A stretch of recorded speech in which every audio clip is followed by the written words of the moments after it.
Oh, yeah, we're going live in three, two, one.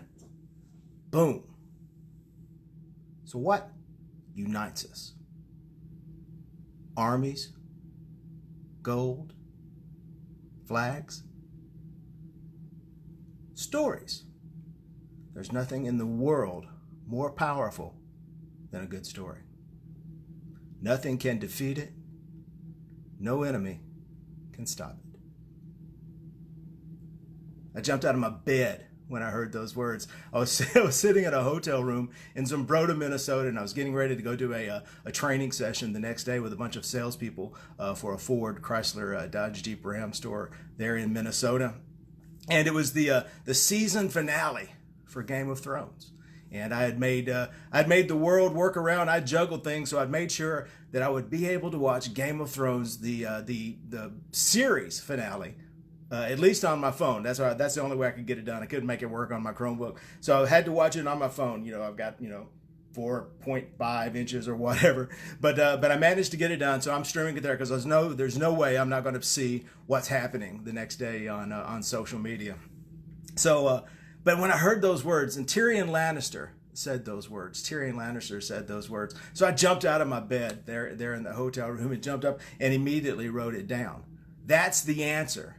That's the big lesson that we had from 10 years, 8 seasons of Game of Thrones. They've battered it out. It's been the battle of fire and ice. It's been the battle of life and death. It's been one king versus another king, and it all boiled down to how is power decided? Who wins? What unites one set of people against another set of people?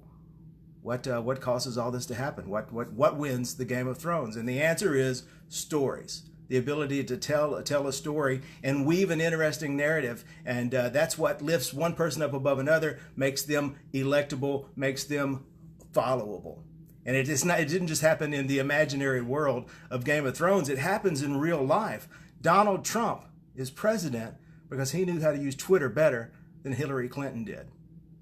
Think about it. That's basically what it boils down to. Donald Trump could use Twitter better than Hillary Clinton. And he told a better story because he'd been doing it for a long, long, long time. He made his money, depending on, look into it, the bulk of his money came because of The Celebrity Apprentice. He got paid big money to weave a compelling narrative, and he kept America hooked for a decade or something like that. He made his earlier money by telling a better story, by convincing bankers to give him enormous amounts of money because he looked the part and he played the part and he was the part. He was Donald Trump, boy billionaire, developer, the man said to be king, and he told that story for 4 decades and it worked out for him. And you may think Donald Trump is a new thing, but Ronald Reagan, someone asked Ronald Reagan one time, what do you think about you being president? After all, you were only an actor. How does that lead to you becoming president? And what Reagan told them was, I can only do this job. I can't imagine doing this job without having first been an actor. I can't imagine doing this job unless I had prepared for the role, unless I had prepared to tell the story. Because there's nothing in the world more powerful than a good story. Now, I've got a degree in journalism, and I for 30 years, I thought that was kind of worthless. I never even thought anything about it. My only objective in college was to get the hell out of college so I could get on with my life and get out there and start doing the thing. And so I had this degree in journalism simply because that's where the radio station was.